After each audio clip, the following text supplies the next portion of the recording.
Hi, I am here with Mark Anthony, and I am going to do a very fluid interview with Mark Anthony. Mr. Anthony, can you tell us about your tone? Thank you for having me, John. First of all, I would like to say, tone is very important in my classroom. All right, man, you ready? All right, I'm right here with Mark Anthony. Mark is one of my great friends and colleagues, and got a lot of respect for what you do in the classroom. And in all the years I've been teaching with you and learning with you, I think I can say that you are truly a master of tone, rapport, humor with the students. You're one of the best. So can you just kind of elaborate on that? Sure. First of all, thank you for interviewing me. I appreciate this. This is really honored, actually. With tone, I like to think before I speak. That's kind of what it boils down to. I think about how I would want to be approached with something. I think if you come out yelling at somebody, automatically you're going to set the tone, literally, of how the reaction of the student is going to be. When I first started teaching, I initially, I guess I battled with that idea of not necessarily wanting to be the students' friends, but wanting to be liked. And I think a lot of teachers still battle with that. I think it's just human nature to want to be liked, period. But you have to find that balance between, when it's time to be serious about things, and you also can lighten up and joke as well with the students. And it's just a fine line that you have to find. But again, it just boils down to how you would like to be spoken to. And, I think, even a teenager feels that way. So I think it's just really important how you address an issue. One of the things is, we always hear is to never back a kid into a corner. One of the things I like to practice is, if a student's being disrespectful or, just being disruptive in the classroom, is to eliminate the audience. That's one of the things that we try to do. And by doing that, you take the kid outside and discuss what's going on and try to correct the behavior that way. Right. Obviously, they're going to react to try to save face, I guess, or they don't want to be punked out, I guess, in front of their peers. So they're probably more likely to strike back at you if you don't remove them from their audience.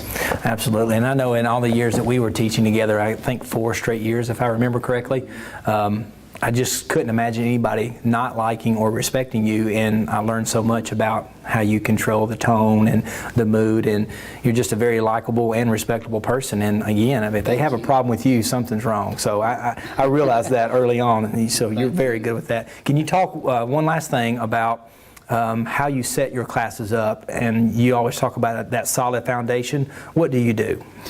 Well, again, you want to start off with the way you want to set the tone for the whole year. If you make a rule, stick with it. Don't back down from it. It's kind of difficult sometimes if you set lofty ideals or these lofty rules and can't follow through with them. The kids they're gonna smell that out immediately, and they're gonna take advantage of it. So it's just really important to have a great foundation. So what do you do your first day, 2, maybe 3 days? Well, I set up how individual work's going to be done, how group work's going to be done. Just go through the process. It's basically like do a mock session of those type ideas. We do a mock testing, a mock group work. Just explain the roles of group work, how each student is going to have a designated job within that team. So that you eliminate the one student doing all the work and all the others kind of riding the wave and not doing their share. So what exactly do you do the first, say, 2 or 3 days?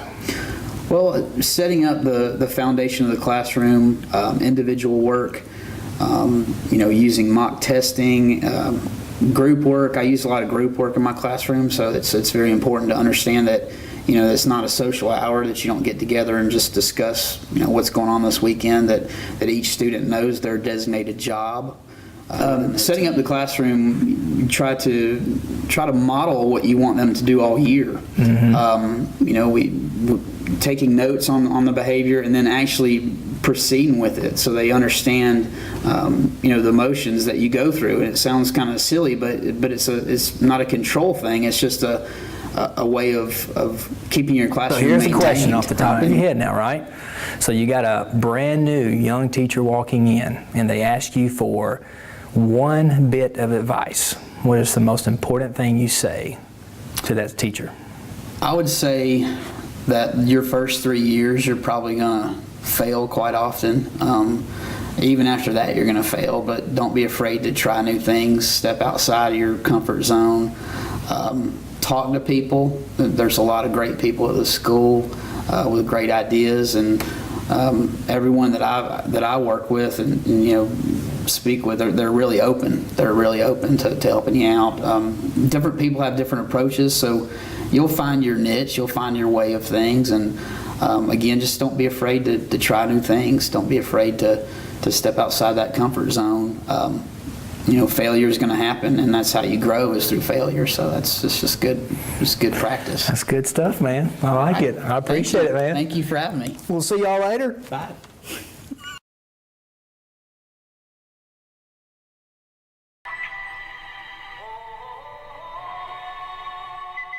When I get to 3, just start reading out loud. Ready?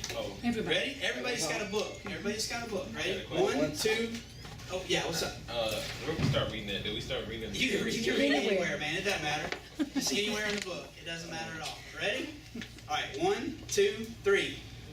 Ones are also Louder than that. Come on, louder than that. Turn it up. Those other kids always come up with the most. Turn it up. Turn it up. Turn it up. You got it. Okay. Turn it up. Usually listen to Mr. Wishful if it's a good story, he'll throw. All right. I think we got the point. All right, guys. So listen. Now, you've all probably been in a classroom where it's been loud and you couldn't concentrate and people are just talking out of turn, right? Raise your hand if you've been in